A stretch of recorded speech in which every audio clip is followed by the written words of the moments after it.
The legal world is always adapting, and it is our responsibilities to stay innovative. If we're not keeping up with the current trends and markets with technology, we wind up being left behind. I go ahead and explain very complex technology and architecture to attorneys, brilliant attorneys, in plain English, so that way they can understand the technology. With any tool that we deploy here at the firm, we go through a very diligent process of vetting the program, making sure that it meets the security requirements, making sure that it meets the ethical requirements, and ensuring that it is being done in a responsible manner for our clients. If you aren't innovating, you're atrophying.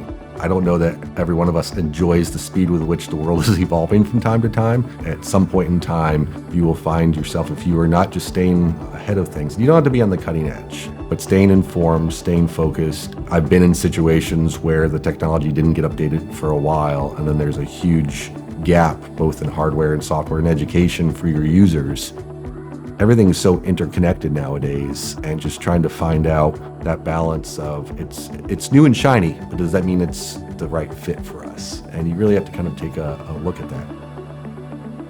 We vet every single tool that gets introduced in the organization. This is especially true with AI. We're going through a very extensive vetting process, testing it out, making sure it meets our security, ethical, and client requirements, and seeing if it actually solves problems such as, does it actually speed up time? Does it provide us the time savings that we're looking for? Does it solve the problems that we're looking for? We do that with all our tools, regardless whether it's AI, any piece of technology. If it checks all the boxes, we go ahead and roll it out.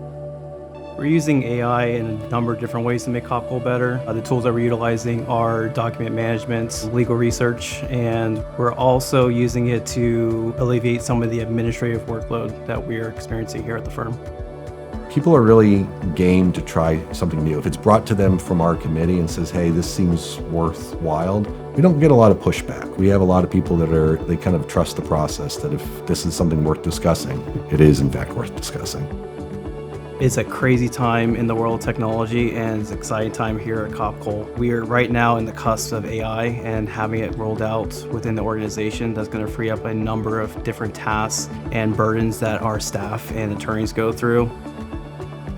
We've got bells and whistles, but bells and whistles can sometimes be used to cover up inefficiencies or inadequacies, and that's not the case here. It's like at the core, the people that we have working here that show up every day, or heck, even log in remotely, but our people are still the strength of the firm. They're doing the good work. We talk a lot about technology, we talk a lot about tools and bells and whistles, and that's all good, and it can be helpful and it can save a lot of time. But at the end of the day, no matter how shiny your tool is or how cool it is, it comes down to who's using it and the people. And we still, first and foremost, invest in our people.